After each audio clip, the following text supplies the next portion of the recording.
Chapter 1.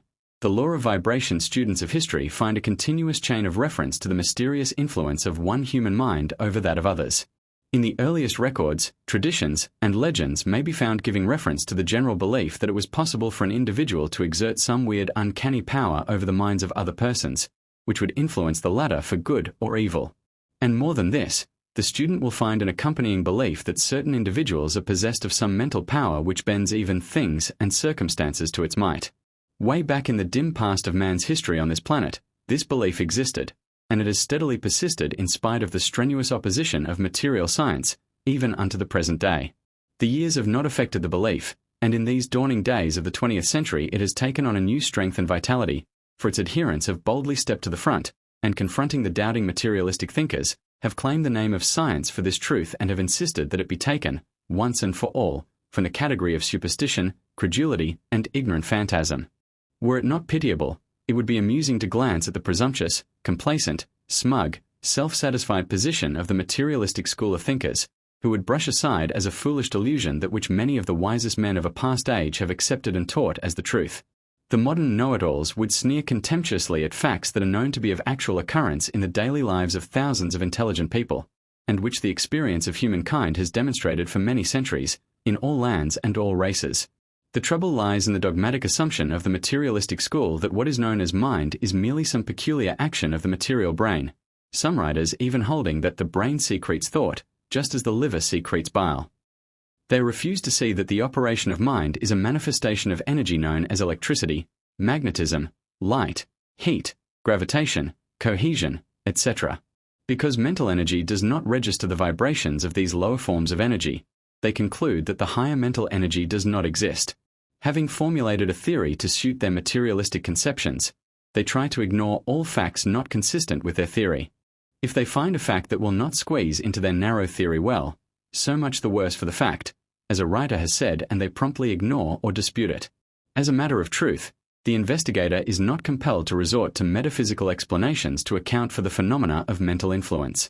The very facts of physical science itself, if rightly interpreted, will give the clue to the mystery, and will point the steps of the honest investigator toward the path where he may find the solution of the perplexing riddle. Although we know that the real solution lies in the metaphysical realm, still even physical science will corroborate the facts of its metaphysical sister science, and instead of contradicting the latter will actually go far toward furnishing analogous facts and principles basis for a theory of metaphysical facts. The student will see at once that so far as physical science is concerned, it must begin at the phenomenon of thought transference, for in that phase of the subject may be found an elementary principle in evidence in many other forms of phenomena. We have given many instances of thought transference in the two preceding volumes of this series, entitled Mind Reading and Psychomancy, respectively, and so we need not repeat the same in this place.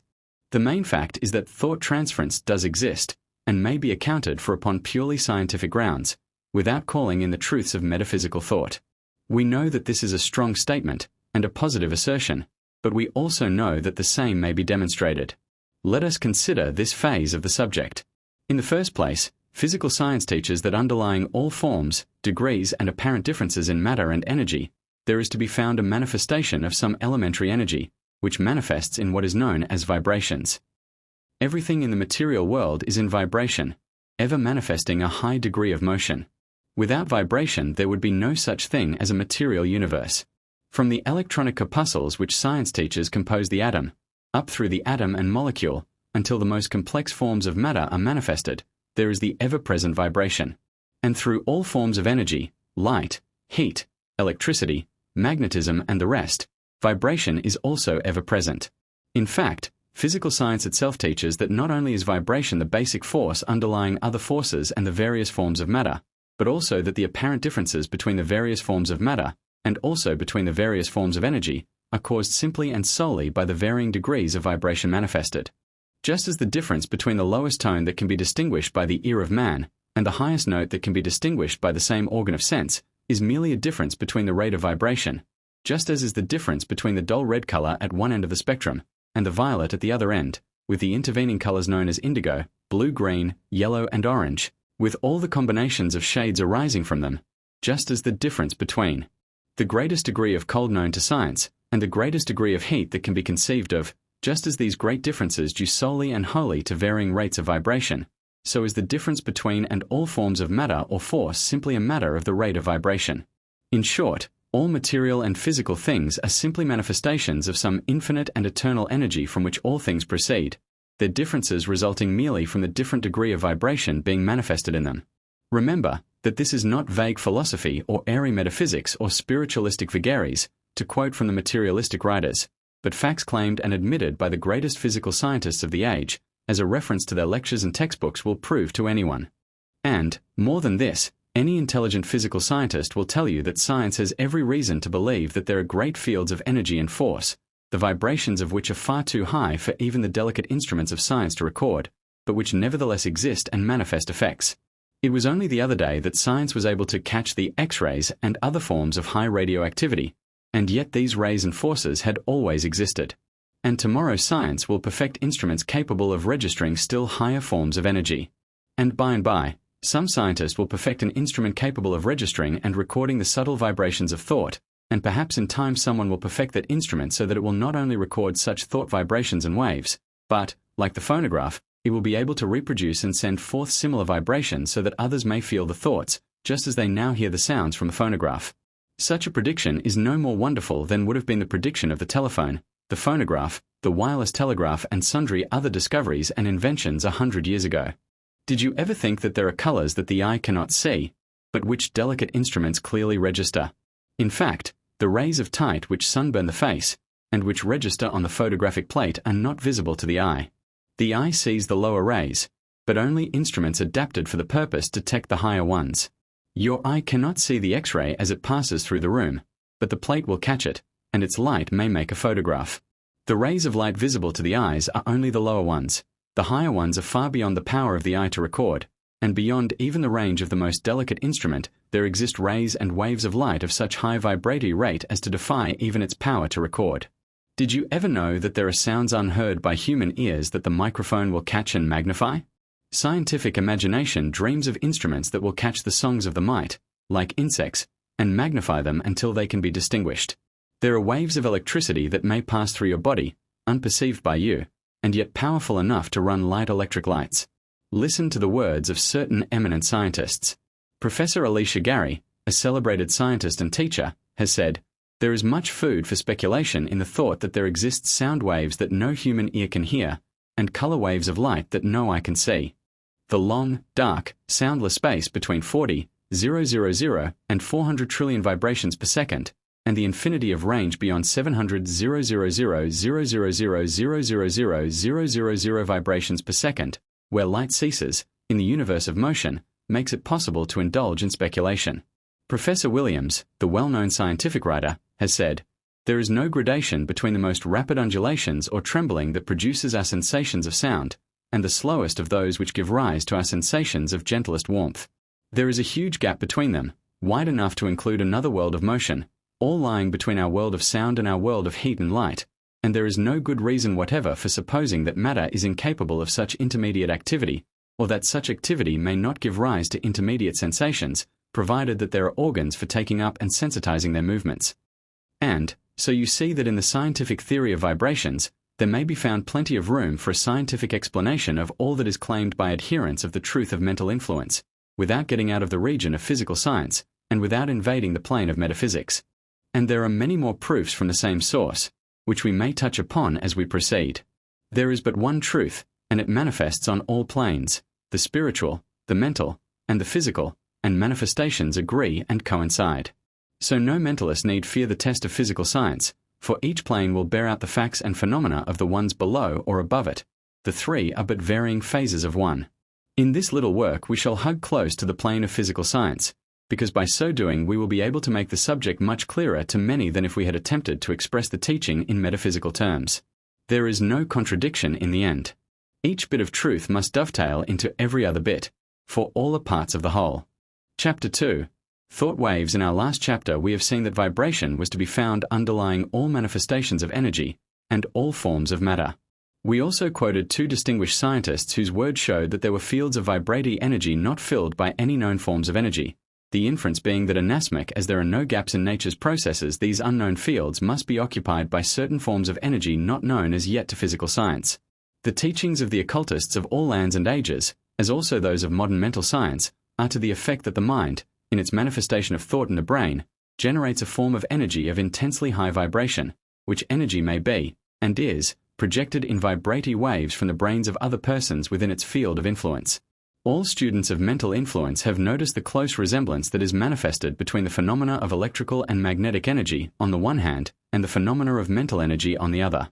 So close is the analogy that one may take the proven facts of science relating to electrical and magnetic phenomena and confidently proceed with the certainty of finding a strikingly close correspondence in the field of mental phenomena. And the recognition of this fact is helping the workers in the mental field group to gather the varied phenomena that come under their notice, and to work out the theory and practice of mental influence.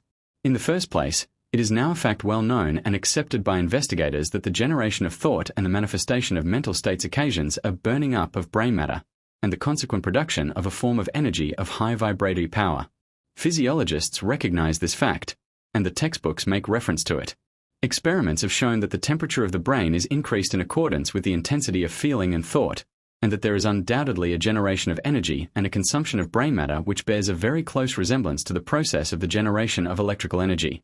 And this being conceded, it follows that this energy once released must be emanated or sent forth from the brain in the manner akin to the emanation of other known forms of energy, i.e., in the form of waves of vibratory force. Light and heat travel in this way, so do electricity and magnetism, so do the forces of radioactivity. And the investigators of mental influence have demonstrated by their experiments that there is such a thing as thought induction, and many other phases of manifestation similar to that exhibited by electricity and magnetism.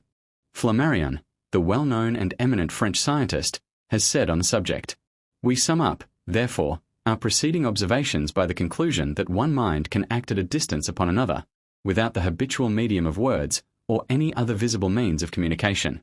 It appears to us altogether unreasonable to reject this conclusion if we accept the facts. The conclusion will be abundantly demonstrated. There is nothing unscientific, nothing romantic in admitting that an idea can influence a brain from a distance. The action of one human being upon another, from a distance, is a scientific fact. It is as certain as the existence of Paris, of Napoleon, of oxygen, or of Sirius." The same authority also states, "There can be no doubt that our physical force creates a movement in the ether which transmits itself afar like all movements in the ether, becomes perceptible to brains in harmony with our own.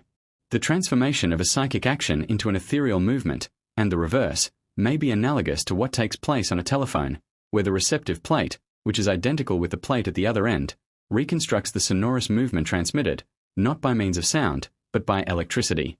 But these are only comparisons.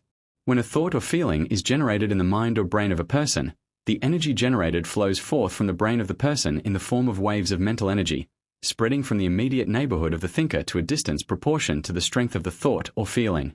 These thought waves have the property of awakening similar vibrations in the minds of other persons coming within their field of force, according to the laws of mental influence, which law shall be explained in the next chapter. As we proceed with our consideration of the subject of mental influence, in the succeeding chapters, we shall see the many and varied forms of manifestation of thought waves. At this point, we shall merely view the phenomena in a general way. Thought waves are manifested in a variety of forms and phases. Some are the waves emanated from the minds of all thinkers, unconsciously and without purpose, and usually without much force. Others are sent forth with great force, and travel far, manifesting a degree of influence commensurate with the force with which they are projected. Others are directed purposely towards certain individuals or places, and travel along rapidly in a straight line to the point which they have been directed or aimed. Others are sent forth with great strength and power, but instead of being directed toward any particular person or place, are designed to sweep around in great whirlpools of energy affecting all who happen to fall within their field force. You will readily understand that there is a great difference between thought waves sent forth idly and unconsciously, and without knowledge of the underlying laws of mental influence, and those projected with a full knowledge of the laws governing the phenomena and urged on and directed by a powerful will of the sender. The force is the same, but the degree of its power, and the measure of its effects are determined by the conditions of its sending force. The vibratory force of these thought waves does not cease with the sending forth of the wave, but persists for a long time afterward. Just as heat in a room persists long after the fire in the stove has been extinguished, just as the perfume of the flower exists in a room long after the flower has been removed, just as a ray of light travels through space for millions of miles, and for centuries after the star itself has been blotted out of existence, Just as any and all forms of vibratory energy persist in manifesting after the initial impulse has been withdrawn, so do the vibrations of thought continue long after the thought, yes, long after the brain which sent them forth has passed into dust. There are many places today filled with the thought vibrations of minds long since passed outside of the body. There are many places filled with the strong vibrations of tragedies long since enacted there. Every place has an atmosphere of its own, arising from the thought vibrations set in motion by the various persons who have inhabited or occupied them. Every city has its own mental atmosphere, which has an effect upon persons moving into them. Some are lively, some dull, some progressive, some old-fogyish, some moral, some immoral, the result of the character of the early settlers and leading spirits of the places.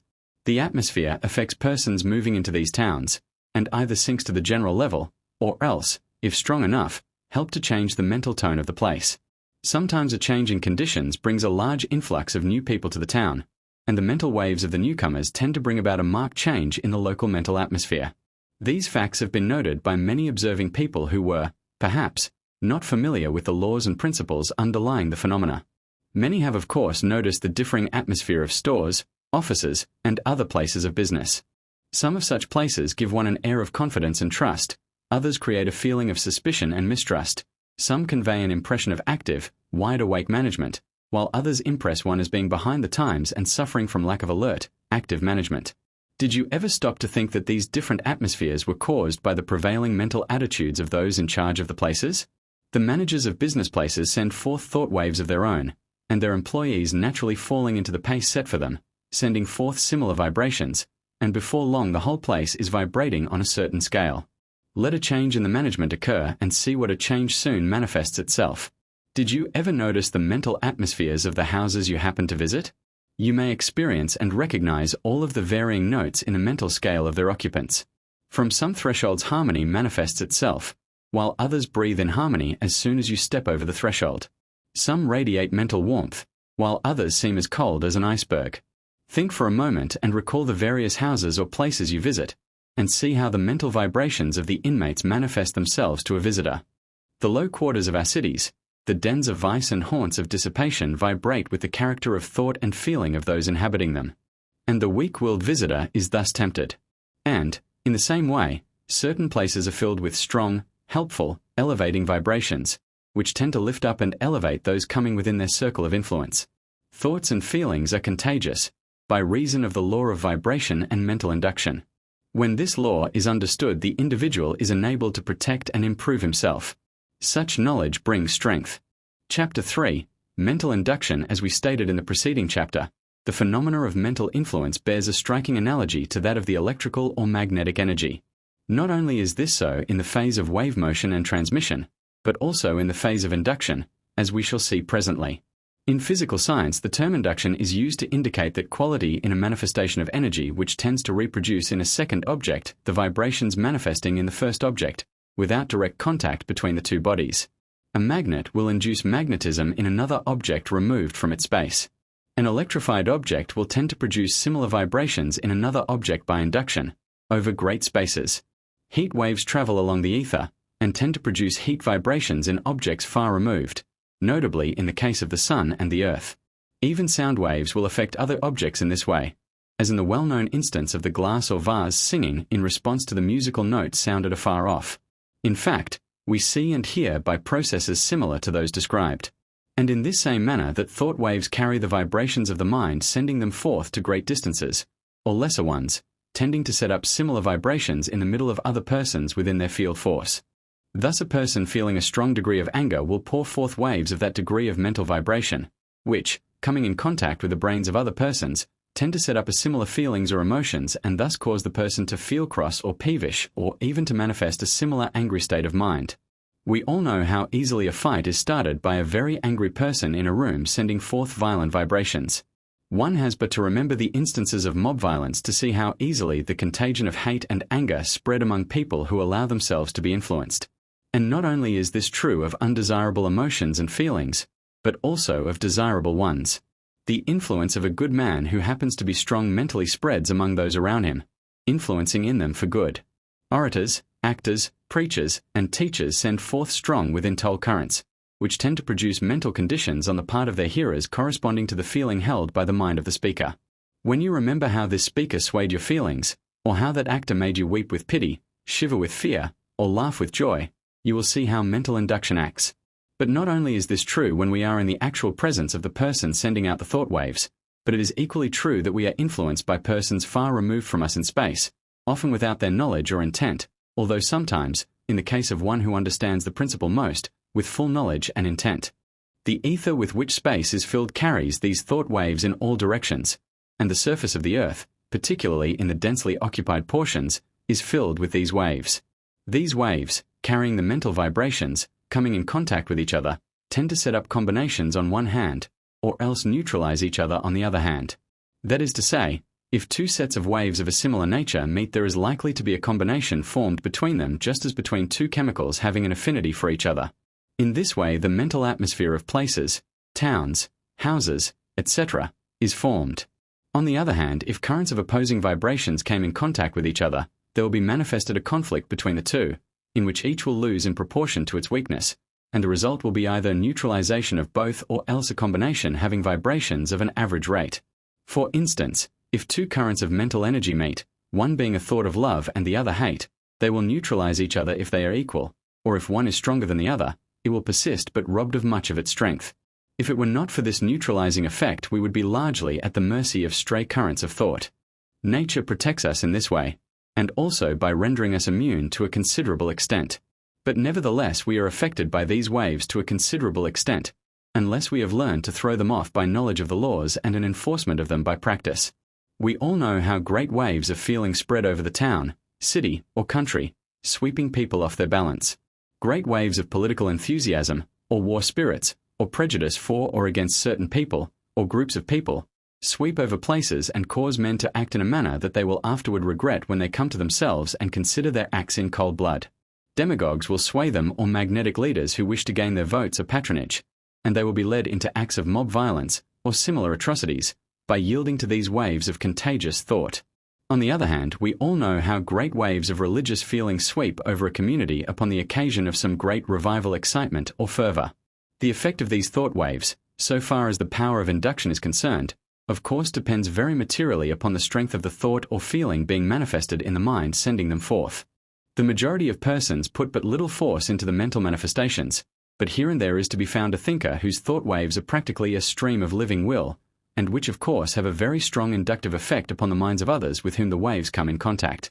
But it likewise follows that a number of persons thinking along the same lines will produce a great volume of power by a combination of their thought currents into great streams of mental force. Then again, there is another feature of the case that we must not lose sight of, and that is the attraction between minds, by virtue of which one draws to himself the thought waves of others whose thoughts are in accord with his own. The contrary is true, for there is repulsion between the minds of persons and the thought waves of others whose thoughts are not in accord with his own.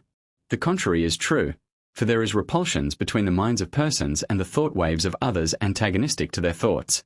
To quote a well-worn and much-used expression to illustrate this truth, like attracts like, and birds of a feather flock together. There is ever in operation this marvelous law of attraction and repulsion of mental energy, persons allowing their thoughts to run along certain lines, and permitting the feelings to be expressed in certain ways, draw to themselves the thought waves and mental influences of others keyed to the same mental keynote. And likewise they repel the waves and influences of an opposing nature. This is an important fact to remember in one's everyday life. Good attracts good and repels evil. Evil attracts evil and repels good. The predominant mental attitude serves to attract similar influences and to repel the opposing ones. Therefore, watch carefully the character and nature of your thoughts. Cultivate the desirable ones and repress the undesirable ones. Verily, as a man thinketh in his heart, so is he. Some thought waves sent forth with but little strength travel slowly and do not proceed very far from their place of emanation, but creep along like some smoke or fog, lazily and yielding. Other thoughts charged with a greater intensity of desire or will, dart forth vigorously like an electric spark, and often travel great distances. The weak thought waves do not last a very long time, but fade away or become neutralized or dissipated by stronger forces. But the strong thoughts persist for a long time, retaining much of their vitality and energy. In the same manner, the thought waves of a person will continue to vibrate around him wherever he goes, and those coming in contact with him will be impressed by the character of his vibrations in this way. Some men send forth gloomy vibrations in this way. Some men send forth gloomy vibrations, which you feel when you come in contact with them. Others radiate good cheer, courage, and happiness, which conditions are induced in those with whom they come in contact. Many people will manifest these qualities so strongly that one can notice the effect the moment such persons enter a room. They carry their atmosphere with them, and the same is induced in the minds of others around them. In the same way, some people carry with them vibrations of willpower and masterfulness that beat upon the minds of others, making them feel the power of such persons and conquering their own willpower and changing their desires. Others manifest a strong power of fascination or attraction, in a similar manner which tends to draw others to them and to their desires and wishes. Not only does this principle operate in the phase of general mental atmospheres, but also in the phase of direct personal influence. All forms of mental influence operate along the lines of mental induction, as herein described. The principle is the same in all cases and instances, although the manner of operation varies according to the particular phase of the phenomena manifested. Remember this as we proceed, and you will be able to understand the subject much better. Chapter 4. Mental concentration. The two principal factors in the manifestation of mental influence, in all of its forms, are what are known as 1. Concentration, and 2. Mental imagining. The first of these factors shall be considered in this chapter, the succeeding chapter taking up the consideration of the second. Concentration is a word derived from two Latin words, i.e., con, a prefix meaning to, and centrum, meaning center or fixed central point. The two words combined mean, literally, to bring to a common point, to focus, etc. Thus the word concentration is seen to mean, literally, the act or state of bringing to a fixed point or focus. Borrowing an analogous illustration from physical science, we readily see that the highest forms of energy, force, or power are manifested by bringing the force to a focus, center, or common point, thereby directing to that point the entire energy employed, instead of allowing it to become dissipated over a larger area. The electricity generated by a battery or dynamo, if allowed to diffuse itself over a large surface, manifests but a small degree of the power that may be obtained from it by compelling it to discharge itself from a small point of focus. The same is true regarding the power of steam, which manifests great power by being forced to discharge itself through a small point or opening instead of being permitted to spread itself widely in the air. The same law applies to gunpowder, which manifests force by its gases being compelled to escape through the small gun barrel instead of spreading in all directions, which it would do if unconfined. Another familiar example is that of the sun glass, or burning glass, which brings the rays of the sun to a common point or focus, greatly intensifying the heat and light by reason thereof. The occult masters have ever impressed upon their pupils the importance and necessity of acquiring the power of mental concentration, and all trained and developed occultists have practiced and persevered toward this end, the result being that some of them attained almost miraculous mental powers and influence. All occult phenomena are caused in this way, and all occult power depends upon it. Therefore, the student of mental influence should devote much thought, time, and practice to this most important branch of the subject. It is a fact known to all students of mental phenomena that very few persons possess more than a very small degree of concentration. They allow their mental forces to become scattered and dissipated in all directions, and obtain little or no results from the same. In the degree that a man is able to concentrate, so is he able to manifest mental power. A man's power of mental concentration is to a great extent his measure of greatness. Mental concentration, in practice, consists of focusing the mind upon a given subject, or object, firmly and fixedly, and then holding it there for a certain time, fully intent upon its object, and not allowing itself to be diverted or attracted from its object. It likewise consists in the correlative power of then detaching the mind from that subject, or object, and either allowing it to rest, or else focusing it upon another object. In other words, it either gives undivided attention or else inhibits, or shuts off, attention from the given subject or object. To the reader who has had no experience along the lines of mental concentration, it may seem like a very easy mental influence task to focus the mind upon a subject, and then hold it there firmly and fixedly. But a little practice will undeceive such a person and will bring him to a realizing sense of the difficulty of the task. The mind is a very restless thing, and its tendency is to dance from one thing to another, darting here and there, soon tiring of continued attention, and like a spoiled child, seeking a new object upon which to exercise itself. On the other hand, many people allow their minds to concentrate, involuntarily, upon whatever may strike their fancy, and, forgetting everything else, they give themselves up to the object attracting their attention for the moment, often neglecting duties and important interests, and becoming daydreamers instead of firm thinkers. This involuntary concentration is a thing to be avoided, for it is the allowing of the attention to escape the control of the will.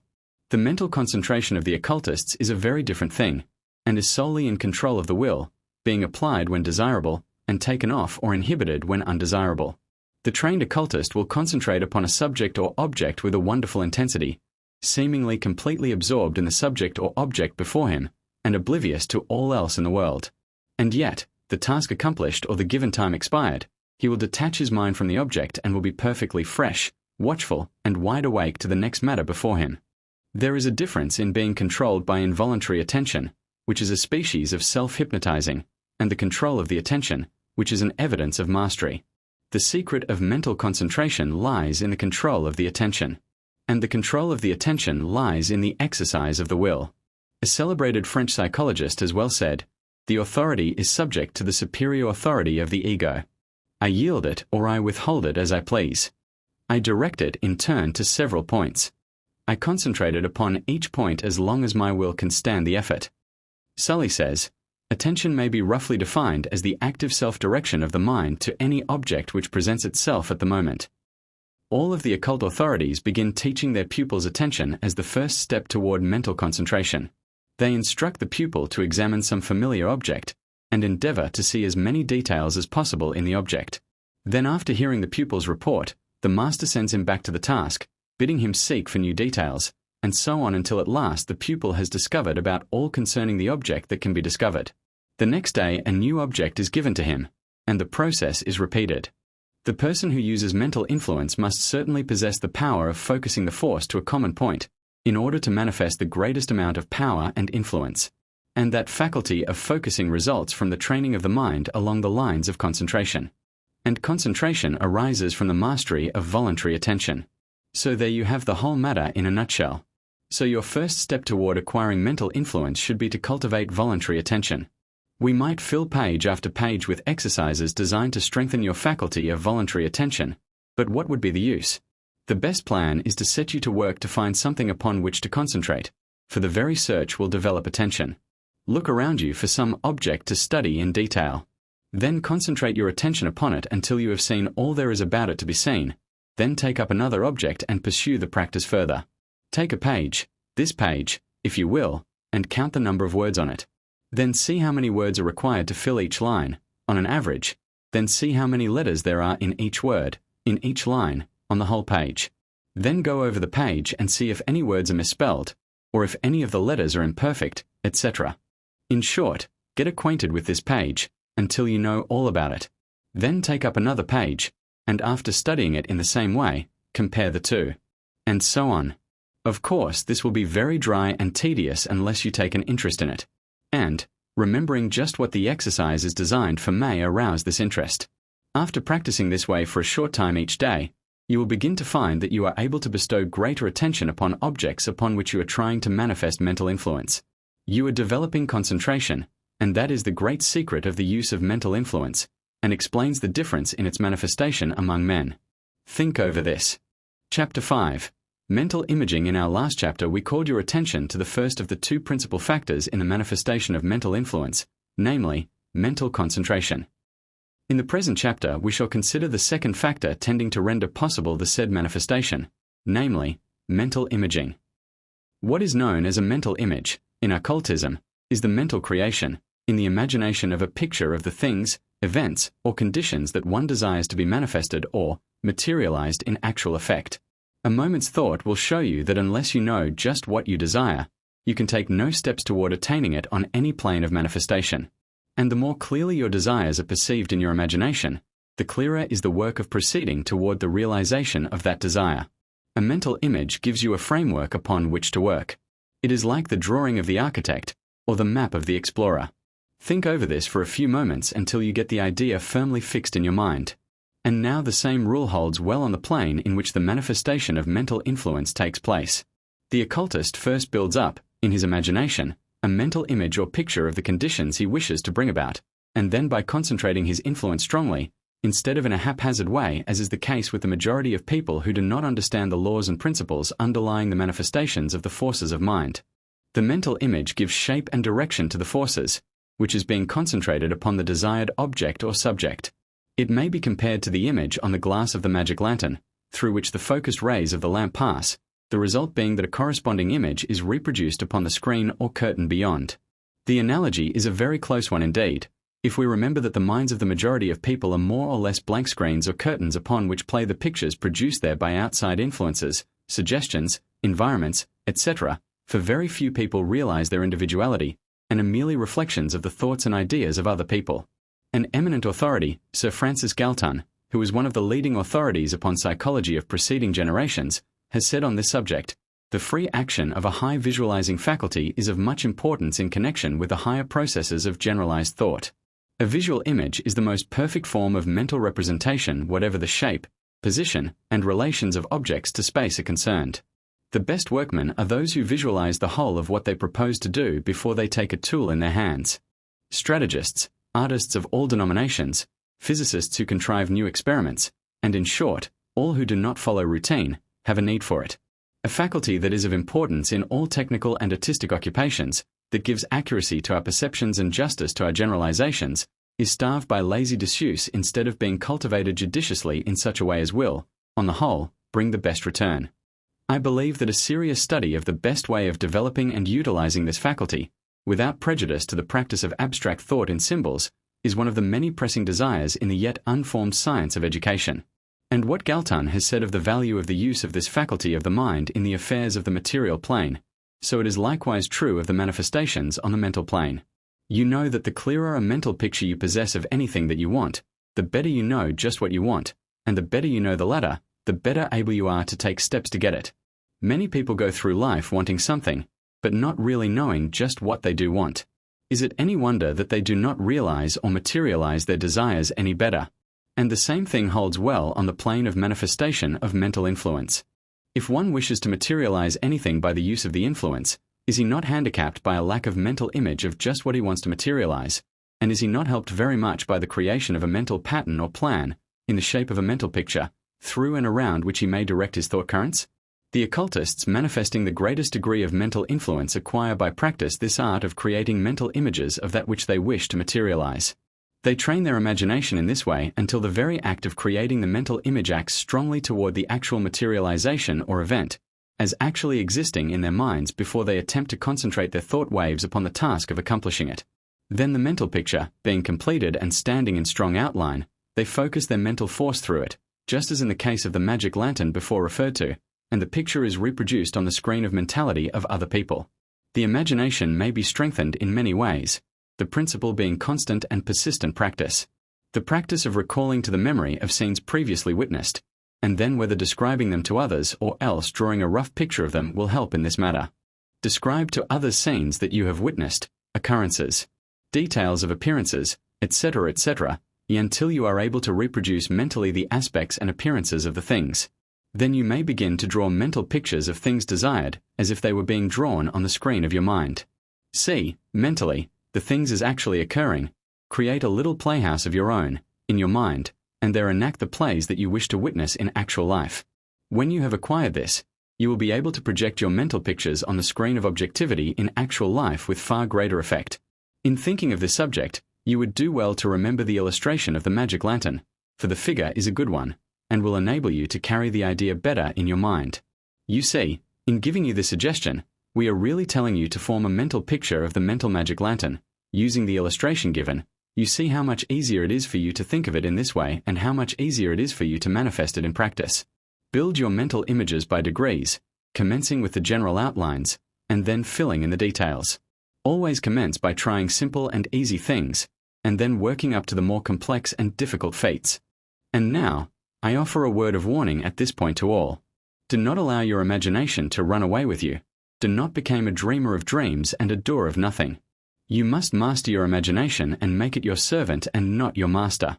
You must make it do your bidding, instead of allowing it to dictate to you. You will see in the succeeding chapters the important part that mental imaging plays in the different phases of mental influence. Even when we do not refer directly to it by name, you will see that the idea sought to be conveyed by one mind to another, the feeling, desire, or mental state sought to be transferred from one mind to others, must and does depend very materially for strength upon the dearness and completeness of the mental image held in the mind of the person seeking to do the influencing, the projector of the mental image of his mental magic lantern, upon the screen of the minds of others. Carry this principle well in mind that you may see its operation in the different forms. Chapter 6. Fascination. In this and the next chapter we shall present to you information regarding the effect of mental influence manifested when there is personal contact between the persons using the power and the person affected. Then we shall pass on to a consideration of the effect produced when the persons are not in direct contact with each other. There are two general forms of the direct use of mental influence, which, although somewhat resembling each other, may still be separated into two classes. The first we shall call fascination and the second hypnotism. By fascination we mean the manifestation of mental influence when the two persons are together, without passes or the usual hypnotic methods. By hypnotism we mean the use of the power, also, when the two parties are together, but accompanied by passes or hypnotic methods. Under the head of fascination are to be found the manifestations generally known as personal magnetism, a charming, etc., is quite commonly employed, in varying degrees by many persons, often without their conscious knowledge of the principles employed. Many persons are possessed of the power of fascination naturally, and without having studied or practiced the principles. Many others, not originally possessing the power, have acquired by study and practice the power to influence people in this way. For, it must be known, the power may be acquired by study and practice just as may any other power of mind and body. To some it is easy, to others difficult, but all may acquire a very great degree of the power by intelligent study and practice of the underlying principles. Fascination is one of the oldest forms of the manifestations of mental influence. It was known to, and employed by, the earliest races of men. It is even found among the lower animals that pursue their prey or capture their mates by its use.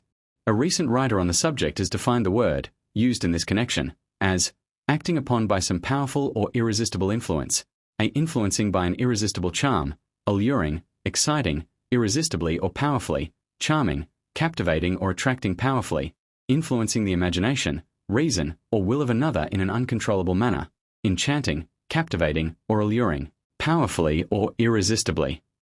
As we have just said, this power is observable even among the lower animals in some cases.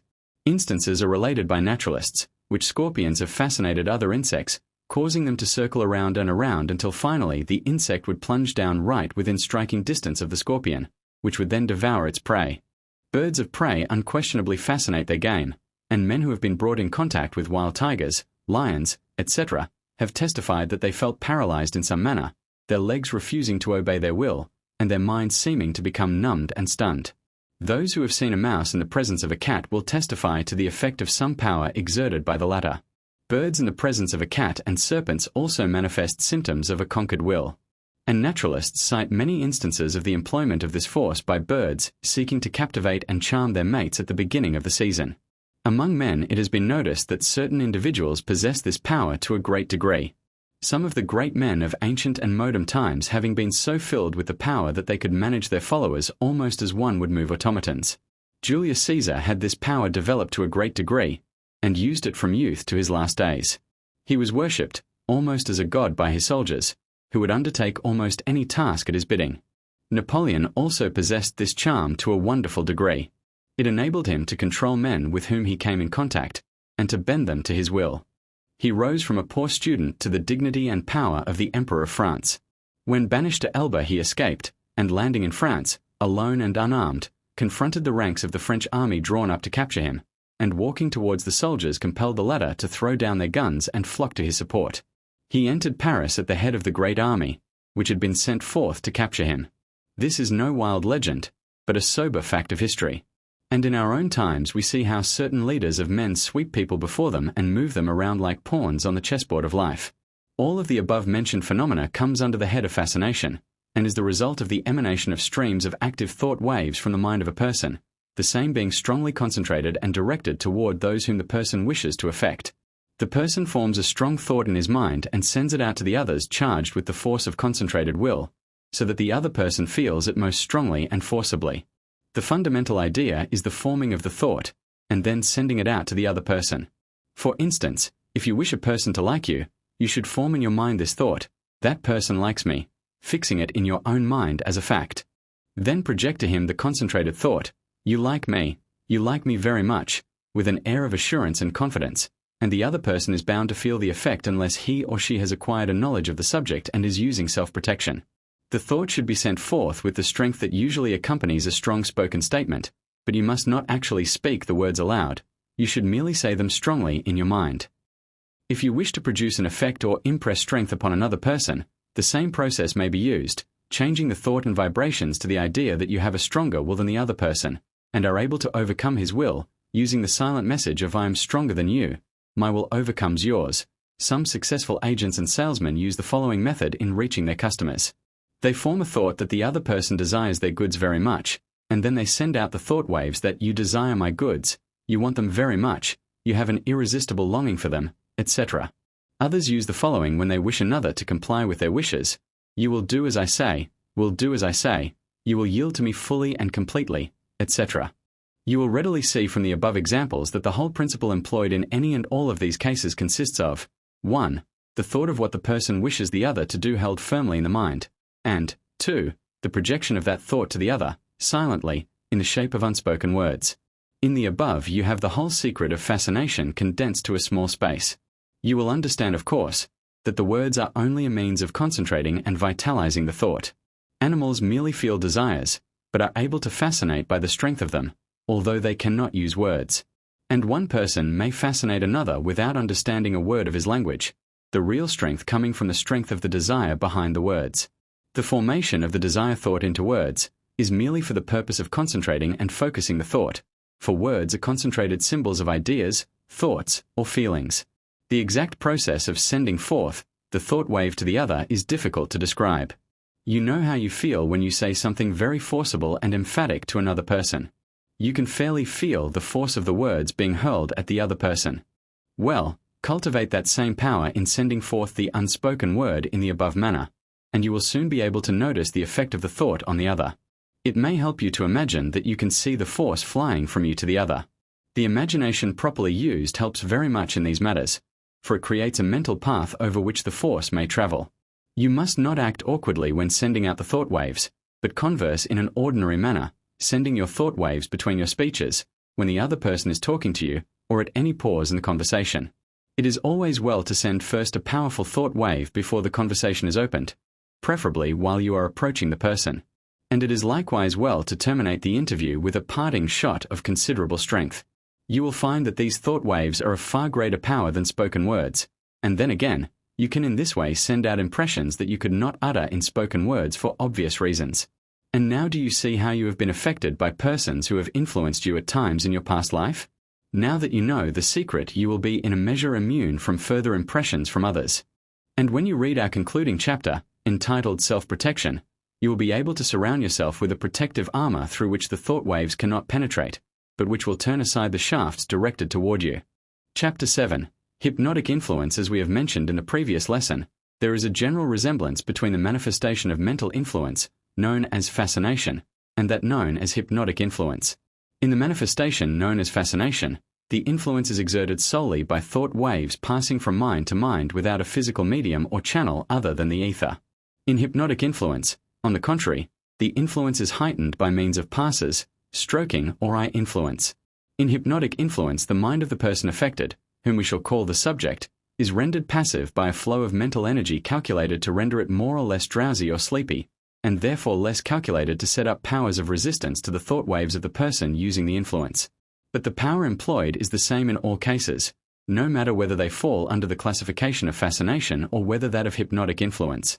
The two classes of manifestation, as a matter of fact, really blend into each other, and it is difficult to draw a dividing line in some cases. Hypnotic influence is a form of that which was formerly termed mesmerism, which name was given to it in honor of its discoverer, Frederick Anton Mesmer, who practiced this form of mental influence during the latter half of the 18th century. As a fact, however, the force and its use was known to the ancient centuries before Mesmer's time, the latter person having merely rediscovered it. Mesmer taught that the power was based upon the presence of a strange universal fluid which pervaded everything, and which had a peculiar effect upon the nerves and brains of people. He and his followers believed that it was necessary to put the subjects into a sound sleep before they could be influenced. But both of these ideas have given way to the new theories on the subject now held by investigators and students of the subject. It is now known that the magnetic fluid believed in by Mesmer and his followers is nothing else than the currents of thought waves emanating from the mind of the operator. And it is also known that the deep sleep condition is not necessary to render the will of the subject subservient to that of the operator. It is also now known that the nerves of the arms and fingers afford a highly sensitive conductor for the mental currents, which may be propelled over them to the mind of the subject, or to his nerves and muscles. This fact is explained by the well-known scientific fact that the material of which the nerves are composed is almost identical with that of the brain. In fact, the nervous system may be spoken of as a continuation of the brain itself. It is now also known that the eye has a peculiar property of transmitting the mental currents along the rays of light entering it, and from thence to the eyes of the other person. The above fact explains the phenomena of hypnotic influence, as it is now known to science. The question of suggestion also has a bearing on the subject, as we shall see presently. Modern operators do not produce the deep sleep condition usually except in cases when it is desired to produce some form of psychic phenomena apart from the subject of mental influence. That is, in which they are merely inducing the deep hypnotic condition in order to get the subject into a psychic condition in which the phenomena mentioned may be manifested or exhibited. We shall not enter into this phase of the subject in this book, for it is outside of the immediate subject. The modern hypnotic investigator merely induces a passive state in the mind, nerves, or muscles of the subject sufficient to reduce the powers of resistance, and then he gives his orders or verbal suggestions accompanied by a projection of his thought waves into the mind of the subject. In order to illustrate the subject, we will give you a few experiments, which may be easily performed by anyone manifesting the power of concentration and thought projection. There is of course a great difference in the degrees of impressionability of different persons to hypnotic influence, that is to say, difference in degrees of resistance. Some persons will interpose a strong resistance, while others will set up a very feeble resistance, which is easily beaten down by the will of the operator. In the following experiments you had better begin by getting some person who is perfectly willing for the experiment, and who will not interpose a resistance but who is willing to become passive. Some person friendly to you and interested in the experiments, we mean. Begin by having the person stand before you. Then make sweeping passes in front of the person from head to foot. Then make a few passes in front of the face of the subject, then along his arms. Then take hold of his hands and hold them a little while, looking him straight in the eyes. Make all passes downward. Avoid levity or laughter and maintain a serious, earnest expression and frame of mind. Then standing in front of the subject, tell him to take his will off of his legs and stand perfectly passive and relaxed. Then looking him straight in the eyes, say to him, "Now, I am going to draw you forward toward me by my mental power. You will feel yourself falling forward toward me. Don't resist but let yourself come toward me. I will catch you. Don't be afraid. Now come, come, come. Now you're coming. That's right," etc. You will find that he will begin to sway toward you and in a moment or two will fall forward in your arms. It is unnecessary to say that you should concentrate your mind steadily upon the idea of his falling forward, using your will firmly to that effect. It will help matters if you hold your hands on each side of his head, but just in front of him, not touching him, however, and then draw away your hands toward yourself, saying at the same time, "Come now come, you're coming," etc. Standing behind the subject and drawing him backward may reverse this experiment. Be sure and catch him in your arms when he fails to protect him from a fall to the floor. In the same manner you may fasten his hands together, telling him that he cannot draw them apart. Or you may start him revolving his hands, and then giving him orders that he cannot stop them. Or you may draw him all around the room after you, following your finger that you have pointed at his nose. Or you may make him experience a feeling of heat and pain by touching your finger to his hand and telling him that it is hot. All of the familiar simple experiments may be performed successfully upon a large percentage of persons, in this way, by following the above general directions. We shall not go into detail of the higher experiments of hypnotism, as that forms a special subject by itself. We give the above experiments merely for the purpose of showing you that the phenomena of hypnotic influence does not require any magnetic fluid theory, and is all explainable upon the hypothesis of mental influence by means of thought waves and mental induction. In the above experiments, be sure you take off the influence afterward, by making upward passes, and willing that the influence pass off. Do not neglect this. In your experiments, if you care to undertake them, you will soon discover the power of your eye upon the other persons. You will be able to almost feel the force passing from your gaze to theirs. And this is true in the case of the passes and stroking of the hands. You will feel the vibratory waves flowing from your hands into their nervous system. It is wonderful what power is aroused in a person after conducting a few experiments along these lines. Those who care to follow the subject further are referred to a forthcoming book of this series, to be issued shortly, and which will be called The New Hypnotism, in which full instructions will be given in the higher phenomena, in complete detail. And now a word of warning. Beware of people who are always putting their hands on you, or patting or stroking you, or wishing to hold your hands a long time. Many persons do this from force of habit, and innocently, but others do so with the intention of producing a mild form of hypnotic influence upon you. If you meet such persons, and find them attempting anything of this sort, you can counteract their influence by sending them a strong thought current, as stated in our last chapter, sending them the thought, "You can't affect me, I am too strong for you, you can't play your tricks on me." It is a good plan to practice this counteracting force when you are shaking hands with a magnetic person who seems to affect people. You will soon be able to distinguish these people by a certain force about them and a peculiar expression in their eyes, at the same time using your protective will upon them. Caution young girls against allowing young men to be too free in using their hands in caressing them, and a word of advice to young men in your family would not be out of place in this respect. There are many cases of sex attraction, leading to very deplorable results, arising from a conscious or unconscious use of this simple form of hypnotic influence. The danger lies in the fact that it renders one passive to other influences, and more readily led into temptation and to yield to the desires or will of the other person. A word to the wise should be sufficient. The use of this power for immoral purposes is a terrible crime and brings down upon the user deplorable results, which all occultists know and teach. Everyone should learn to resist such influences when exerted upon them. Forewarned is forearmed.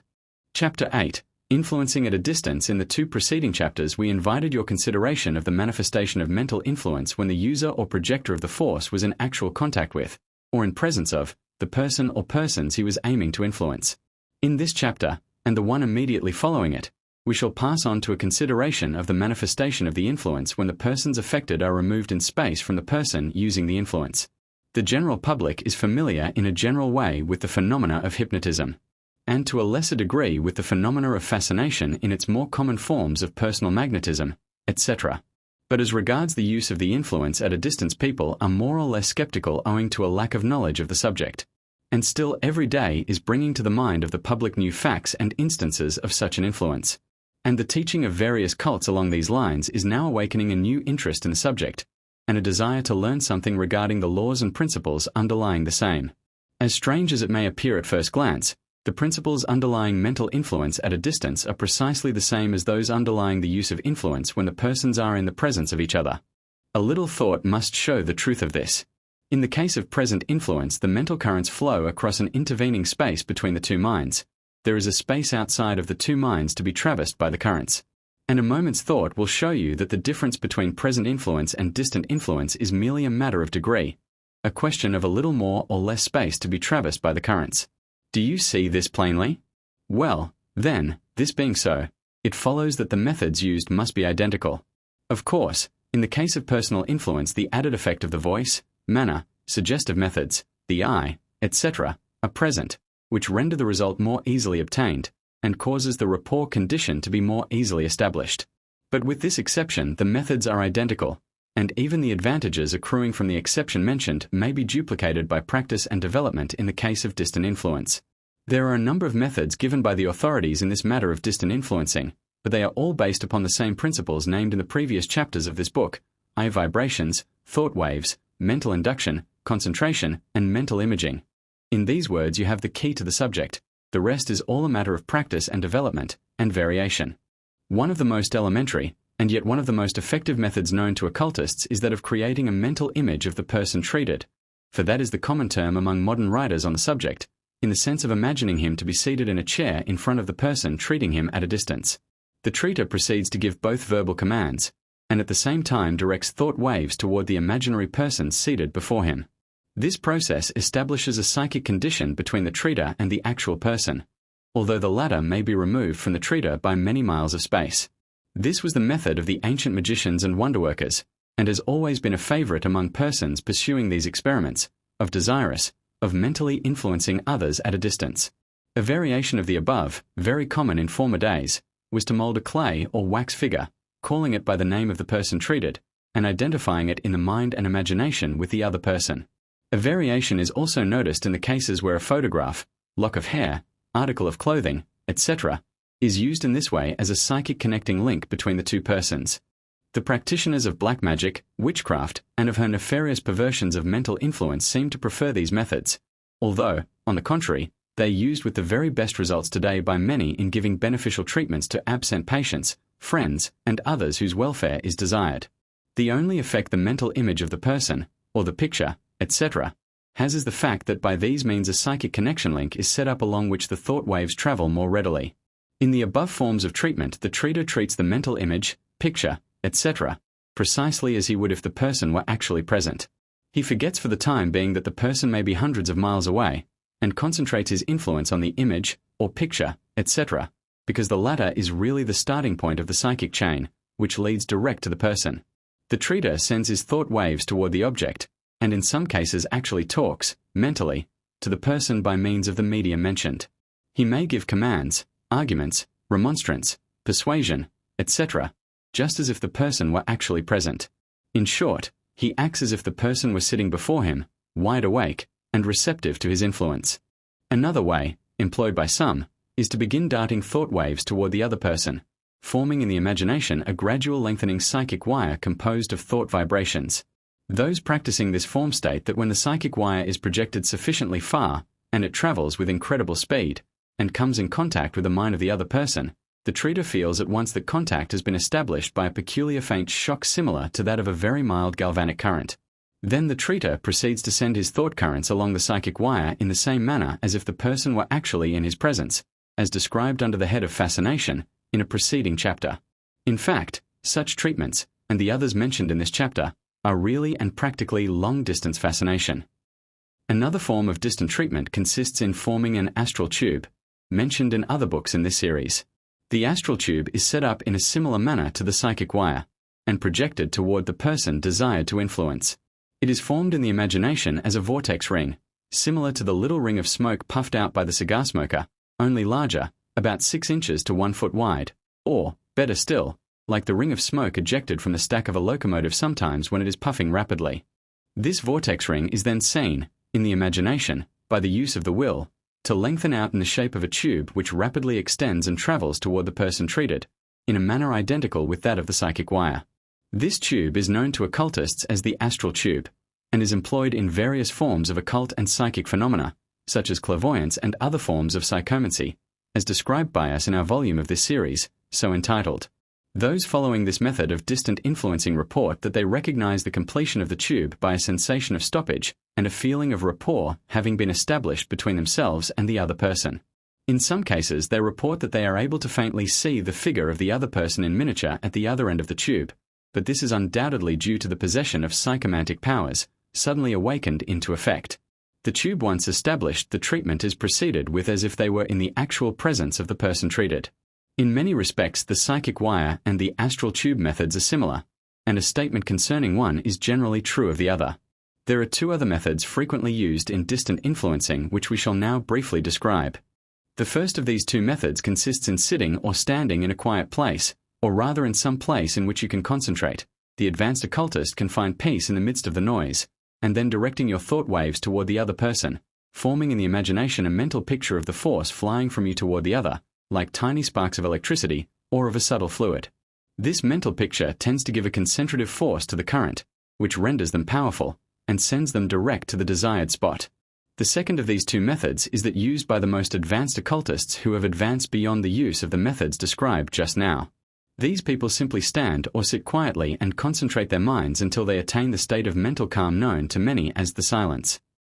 Then they create a strong mental picture of the person treated, surrounded by the conditions desired created, or doing the things desired to be done. This is one of the highest forms of mental influence and really approaches a higher phase of influence than that of the mental plane as generally known.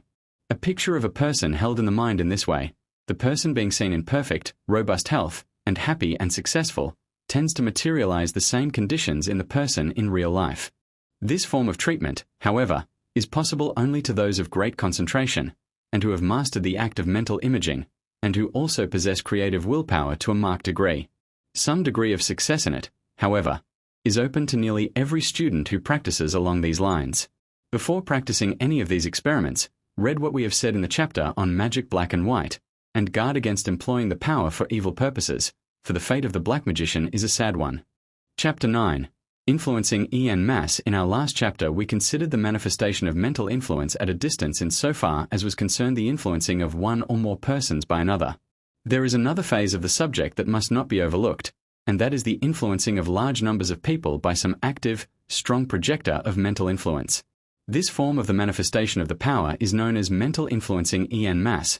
En masse, of course, means in a body, or in a crowd, and mental influencing en masse means the use of the influence in the phase of exerting a strong attracting or directing power to the mind of the crowd, or rather, the public, or a large number of people. This form of the use of the power is that consciously or unconsciously exerted by the great leaders of men in the fields of statesmanship, politics, business, finance, or military life. You will at once recall a number of the so-called great men of history from ancient times down to our own times who seem to exert a wonderfully, almost miraculous, effect upon the minds of the people, causing men to see things through the eyes of the strong man, and making of all instruments to carry out the ideals, will or desires of these great masters of mental influence. And on a smaller scale are the majority of the successful people who depend upon public support. In fact, this influence in some degree is used by nearly all who succeed in any form of business or profession, in which success calls for the attraction of other people toward the occupation of the person in question. This may seem like a strange thought to many, but occultists know it as the truth, notwithstanding. The most common form of influencing en masse is the lesser degree manifestation, along unconscious lines, manifested by a majority of people by reason of their desire for the success of certain things. By desire we do not mean the mere wanting or wishing state of mind, but rather that eager longing, craving, demanding mental state that evinces a hungry reaching out for the desired thing. You will notice that the men and women who get things are generally those who are possessed of a strong, burning desire for the things in question, which prompts them to be more or less aggressive in the search for satisfaction of the desire possessing them. These people are constantly sending out strong waves of thought vibrations, which has a drawing, attracting influence upon all with whom they come in contact, and tending to draw such persons toward the center of attraction, which is, of course, the mind of the person sending out such thoughts. And in the same way a person possessed of a strong fear of a thing will send out similar attracting waves, which have a tendency to attract or draw to him the people calculated to bring about the materialization of the thing feared.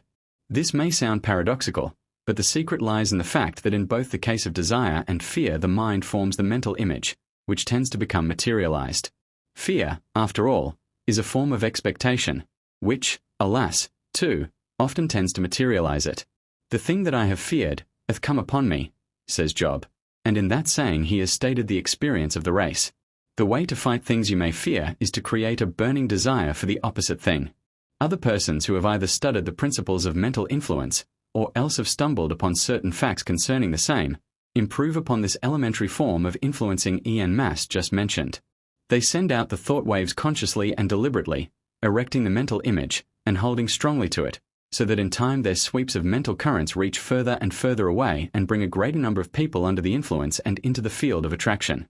They treat the public en masse by holding the strong mental picture of that which they desire, and then sending out strong thought currents of desire in all directions, willing that those coming within their radius shall be attracted toward the ideas expressed in the mental image projected in all directions. The constant dwelling upon some special object or subject, by men who have developed concentration, strong wills, and fixity of purpose, has the effect of sending out from the mind of that person great circles, constantly widening, of thought waves, which sweep ever outward like waves in a pond caused by dropping in a stone. These waves reach and affect a great number of people, and will render them at least interested in the object or subject thought of, and the indifference has been overcome. Other appeals to the minds of these people will be far more likely to reach them than otherwise, for interest is the first step toward attention, and attention is another step toward action. Of course, there are very many people sending out circles of thought waves, and these currents come in contact with each other and tend to neutralize each. But now and then a particularly strong man will send out waves that will persist even after meeting other currents, and will reach the minds of the public in spite of the opposition. These thought currents have the personality of the sender, and reflect the character of his will, be it strong or weak. The mental influence sent out by a strong businessman in a town will soon make itself felt in a subtle manner, and the store becomes a center of attractive influence, although the public does not understand just why. In the same way some lawyers spring into public favor, although not possessing greater ability than their legal brethren. And popular preachers make their influence felt in a community in similar ways, although often they are not conscious of just what force they are using, their only knowledge being that they have a feeling of inward strength and an attractive influence over people, and at the same time a burning ardent desire to draw people their way, and a strong will to back it up with. And these are just the mental qualities that create and manifest the strongest kind of mental influence. And besides, these people almost invariably know just what they want. There is no mere vague wishing about them. They make a clear mental picture of the things that they wish to bring about, and then they bend every effort toward materializing the picture.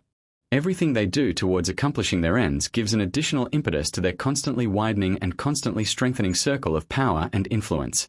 Some masters of this art of influencing the public create a mental picture of themselves sending out great volumes of thought waves for a time, and then afterward mentally imparting a rotary motion to the waves, until at last they form a mental whirlpool rushing round and always sucking in toward the center. An effort of this kind acts on the mental plane just as a physical whirlpool acts on the physical plane, that is, it draws into its power all that comes in contact with its force. This is one of the most powerful forms of influencing en masse, and is used with great effect by many of the strong men of this age, who have acquainted themselves fully with the secrets of the ancient occultists. Ancient occultism and modern finance seem far apart, but they are really working together to further the interests of some of these powerful minds of the day, and the public is paying the bill. You will readily see from what has been said that an individual who has cultivated the faculty of concentration and has acquired the art of creating sharp, clear, strong mental images, and who when engaged in an undertaking will so charge his mind with the idea of success, will be bound to become an attracting center.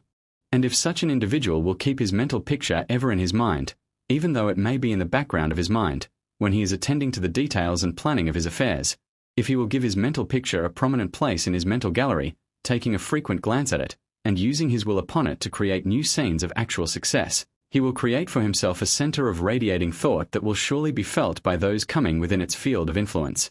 Such a man frequently sees people coming to him and his enterprises and falling in line with his plans. He mentally sees money flowing into him, and all of his plans working out right. In short, he mentally imagines each step of his plans a little ahead of the time for their execution, and he concentrates forcibly and earnestly upon them. It is astonishing to witness how events, people, circumstances, and things seem to move in place in actual life as if urged by some mighty power to serve to materialize the conditions so imaged in the mind of the man. But, understood, there has got to be active mental effort behind the imaging. Daydreamers do not materialize thought, they merely dissipate energy. The man who converts thought in activity and material being throws energy into the task and puts forth his willpower through the picture on slide. Without the rays of the will, there will be no picture projected, no matter how beautifully the imagination has pictured it. Thoughts pictured in mental images and then vitalized by the force of the desire and will tend to objectify themselves into material beings. That is the whole thing in a nutshell. Chapter 10. The need of knowledge. Although the true scientific principles underlying the subject of mental influence have been but recently recognized and taught to the general public, still the knowledge is far from being new.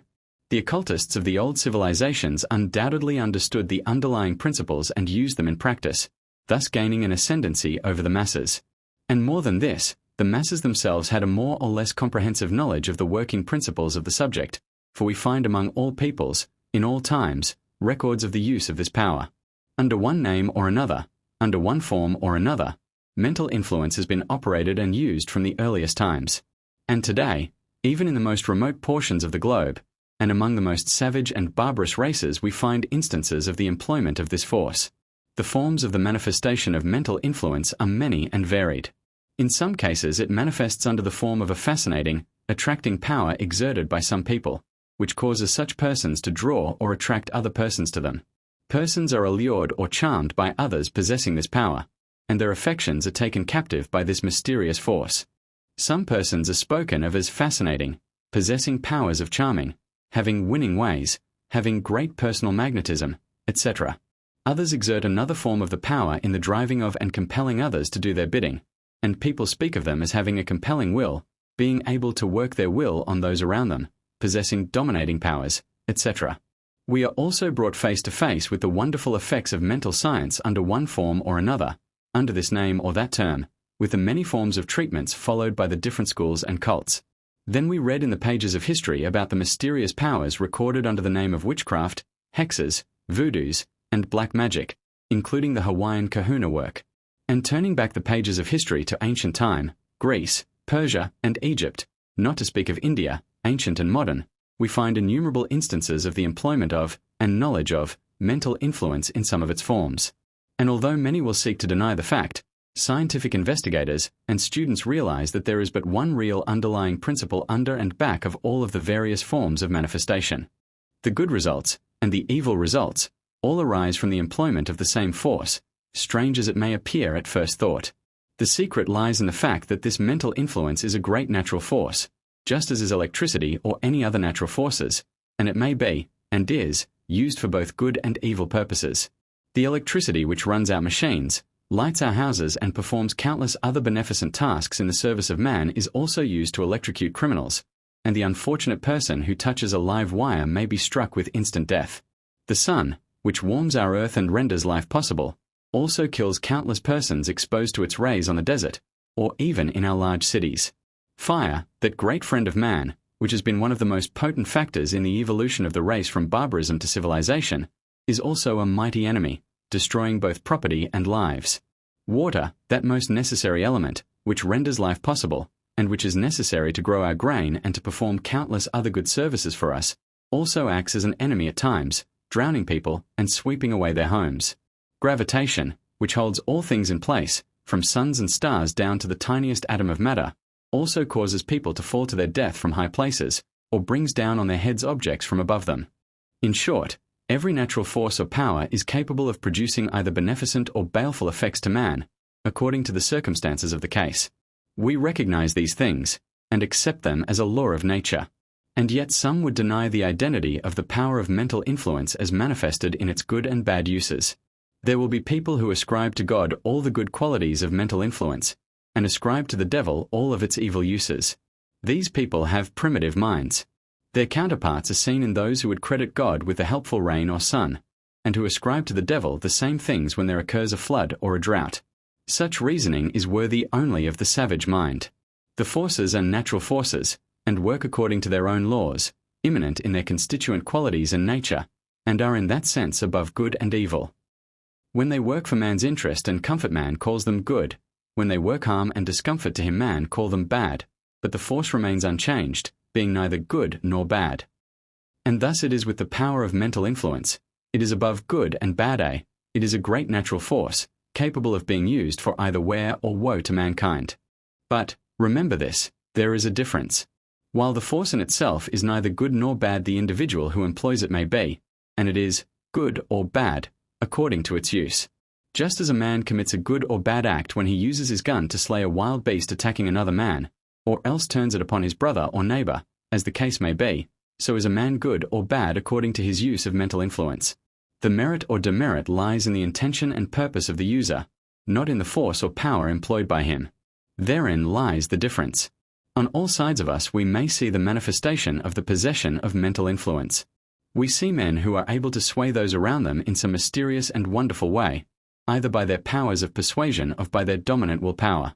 Some spring into prominence and power suddenly, in a way unaccountable to those who are ignorant of the secret of mental influence. As we have said in a previous chapter, certain people seem to have something about them that makes them attractive or successful in their relations with other people. The personal magnetism of leaders manifests itself strongly, some having this power to such an extent that the masses follow them like a great flock of sheep after the bellwether with the tinkling bell around his neck. We have all come in contact with the agent or salesman who managed in some way to sell us things that we did not want and had no use for, and after he had gone we wondered how it all happened. If we had but understood the laws of mental influence, this could not have happened. We have all felt ourselves, at some time or another in our lives, in the presence of individuals who almost compelled us to do what we knew in our hearts we should not do. Knowledge of the laws of mental influence would have enabled us to overcome the temptation. And not only in the case of personal interviews have we been affected.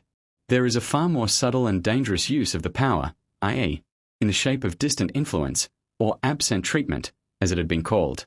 And the increase in the interest and knowledge of occult matters during the past 20 years has resulted in a widely diffused knowledge of this great force, and its consequent employment, worthily and unworthily, by many people who are thereby enabled to gain an influence over their neighbors and fellow men, who are not familiar with the laws of the force.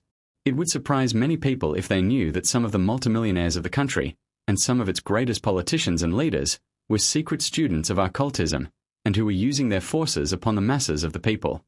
Not only this, But there are schools of occultism which teach their pupils the theory, practice, and art of mental influence, under one name or another, under this guise or that, the result being that there are a greater number of people equipped for the use of this force and instructed in the practice of employing it turned out every year than is generally imagined. There are schools for salesmanship giving disguised instruction in the art of mental influence.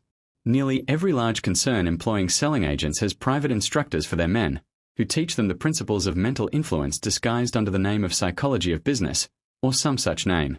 And besides these, there are a number of people who have studied at the feet of some of the great metaphysical, semi-religious cults of the day, who have received instruction in mental influence disguised under the name of some creed or religious teachings, who have departed from the moral principles inculcated by their teachers, and who are using their knowledge in the shape of treatments of other persons for the purpose of influencing them to accede to their wishes or to act so as to bring financial gain to the person giving the treatment.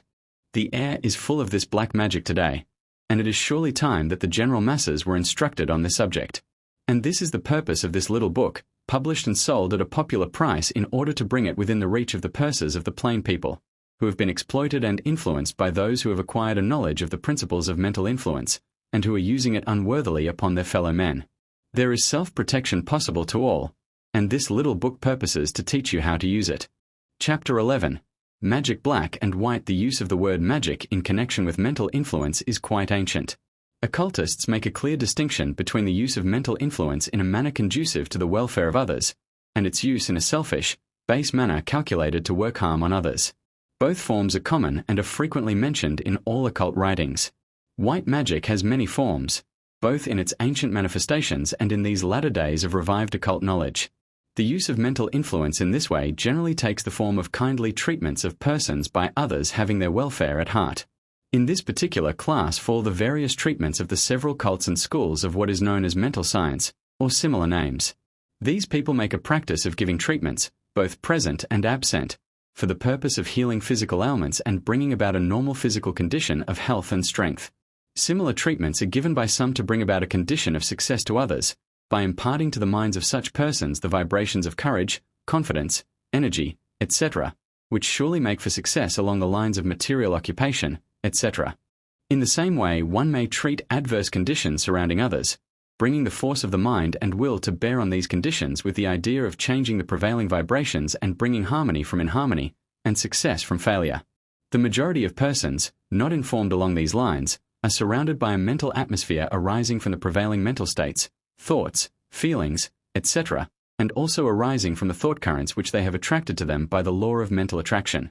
These mental atmospheres, when once firmly settled around a person, render it most difficult for him to break away from their vibrations.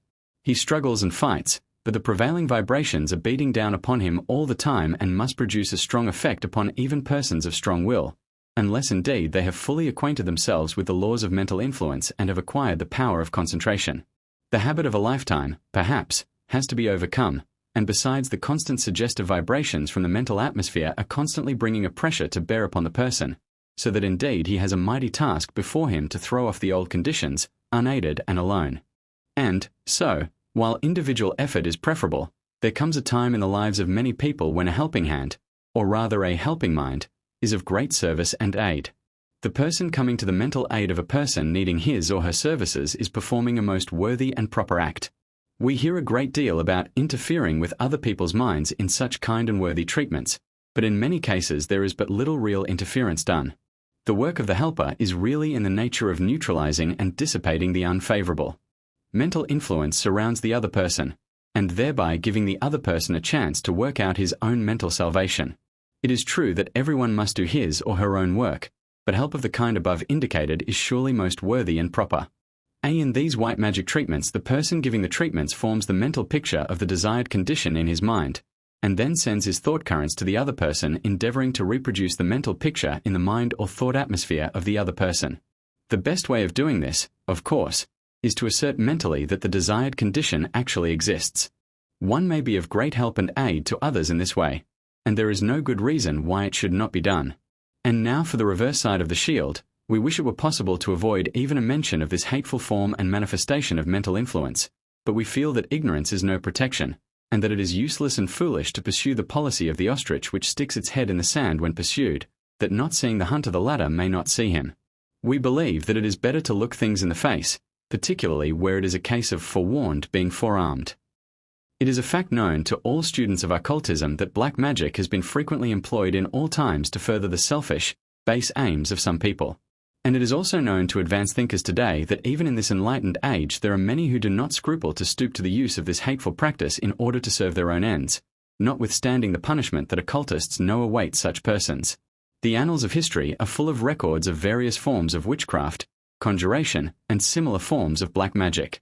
All the much talked of forms of putting spells upon people are really forms of black magic, heightened by the fear and superstition of those affected. One has but to read the history of witchcraft to see that there was undoubtedly some force at work behind all of the appalling superstition and ignorance shown by the people of those times. What they attributed to the influence of people in league with the devil really arose from the use of black magic, or an unworthy use of mental influence, the two things being one. An examination of the methods used by these witches, as shown by their confessions, gives us a key to the mystery. These witches would fix their minds upon other people, or their animals, and by holding a concentrated mental picture there, would send forth thought waves affecting the welfare of the persons being adversely treated, which would influence and disturb them, and often bring on sicknesses. Of course, the effect of these treatments were greatly heightened by the extreme ignorant fear and superstition held by the masses of people at the time, for fear is ever a weakening factor in mental influence, and the superstitions and credulity of the people cause their minds to vibrate in such a manner as to render them extremely passive to the adverse influences being directed against them. It is well known that the voodoos of Africa, and similar cults among other savage races, practice black magic among their people with great effect. Among the natives of Hawaii there are certain men known as kahunas, who pray people sick, or well, whichever way they are paid for. These instances could be multiplied had we the space and inclination to proceed further with the matter. And in our own civilized lands there are many people who have learned the principles of mental influence, and who are using the same for unworthy purposes, seeking to injure others and defeat their undertakings, or else trying to bring them around to their own, the treater's, point of view and inclinations. The modern revival of occult knowledge has operated along two lines. On the one hand, we see and hear of the mighty power for good mental influence is exerting among the people today, raising up the sick, strengthening the weak, putting courage into the despondent and making successes of failures.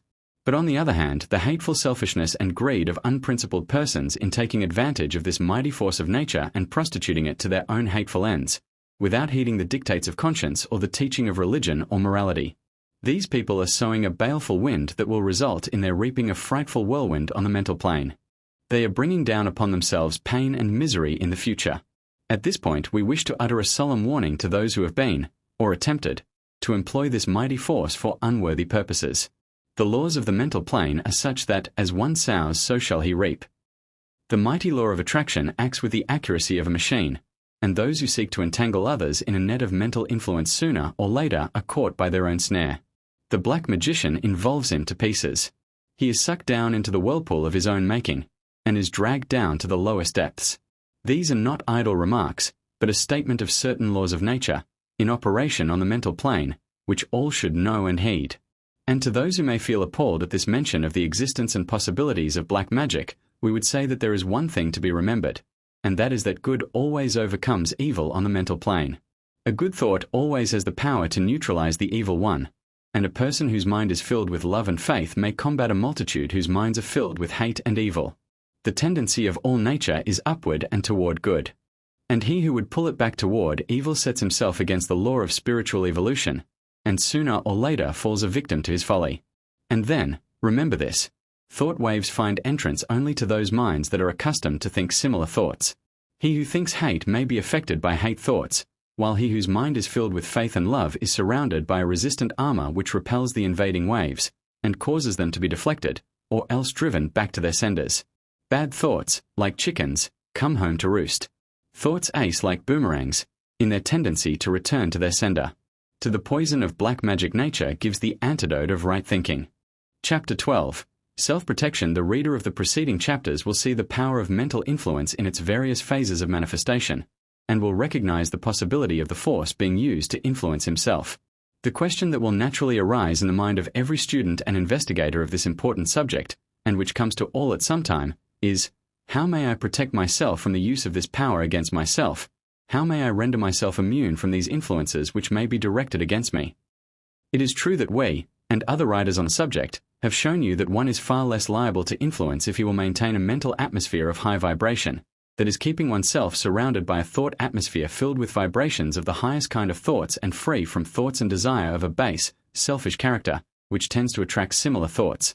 In this way, one creates a state of mental hygienic cleanliness which renders him immune from the contagious thoughts of the selfish plane of desire, etc. This should be remembered and taken advantage of by everyone, for just as physical cleanliness gives no congenial lodgment for the germs of disease, so mental cleanliness refuses to admit the mental microbes. But there is a method far more efficacious than even the above-mentioned plan. And this method is really that employed by the adepts in occultism, and the method and practice taught the initiates of the occult brotherhoods and lodges all over the world. Let us consider it here. In the first place, without entering into a statement of the details of the high occult teachings, we wish to inform you that the basic principle of all such teaching and instruction is the fact that within each of us, in the very center of the being of each individual, in the very heart of hearts of the immortal ego, is what occultists know as the flame of the spirit. This is what you recognize in consciousness as the I Am consciousness, that consciousness of being which is far above the consciousness of personality, or the things of personality. It is that consciousness which informs each individual, unmistakably, that he is actually an individual being. This consciousness comes to the individual by reason of his contact with the Great One Life of the universe. It is the point of contact between the part and the all. And in this part of a man's consciousness, coupled with the sense of being and I, there resides a spark from the divine flame of life and power, which is what has been called the will of man. Now, do not mistake us and confuse this with the so-called will of personality, which is merely a desire, or else a certain firmness, which often is little more than stubbornness. This inner will is real power, and when once recognized may be drawn upon as a source of unending and unfailing strength. The occult adepts have developed the consciousness of this power within, and use it freely. This is the result of years of practice, and correct living and thinking. But, still, each and every person may draw upon this source of strength within them to aid them in life and to repel the thought vibrations of the lower plane. This consciousness may be developed by a realization of its existence, and by a practice of bringing the idea in everyday consciousness, by thought, meditation, and practice. The very fact of having called your attention to its existence has awakened within the mind of you who are reading these lines a new strength and sense of power.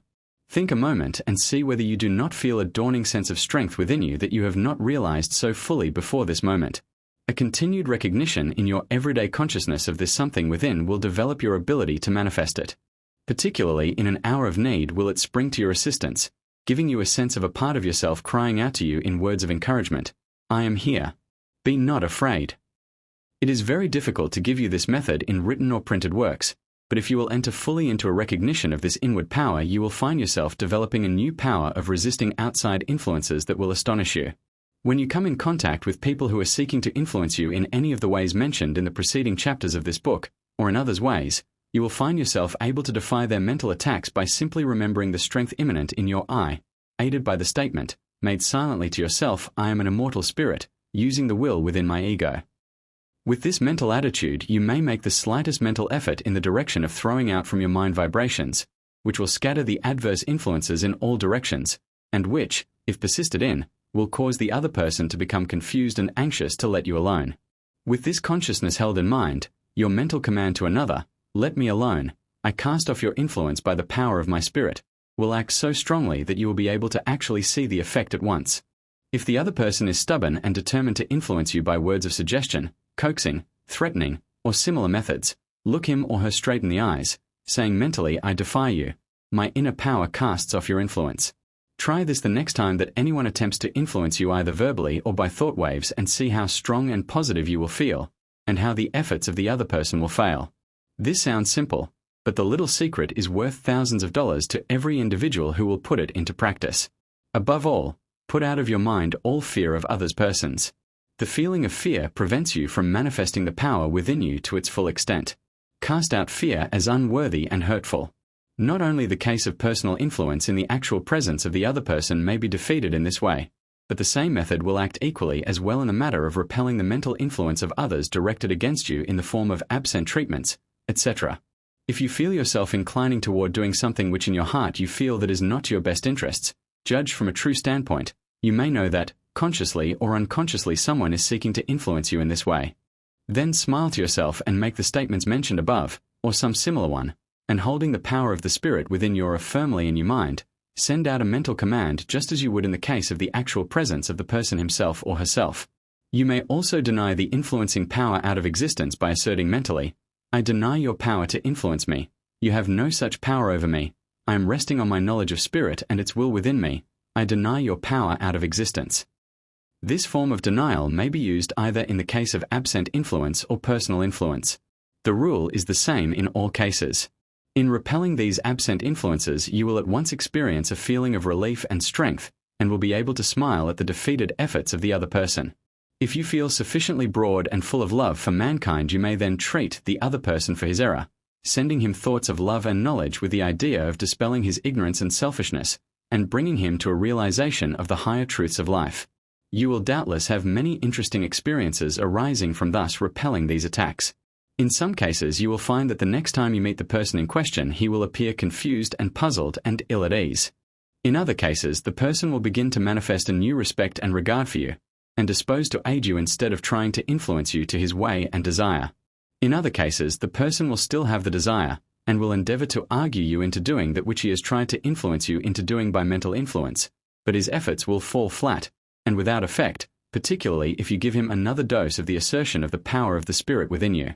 In the same way, you should call upon your higher self for aid and strength when you feel yourself being affected by any of the great mental waves of feeling or emotion sweeping over the public mind, and which have a tendency to stampede people into adopting certain ideas or of following certain leaders.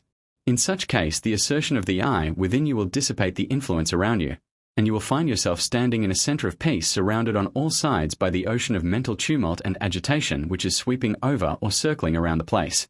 In the same way, you will be able to neutralize the unpleasant mental atmospheres of places, localities, houses, etc., and render yourself positive to and immune from same. In short, we have given you here a recipe that may be used in any and every instance of the employment of mental influence. It may sound simple to you, but a little use of it will make you deem it the most important bit of practical knowledge you may possess.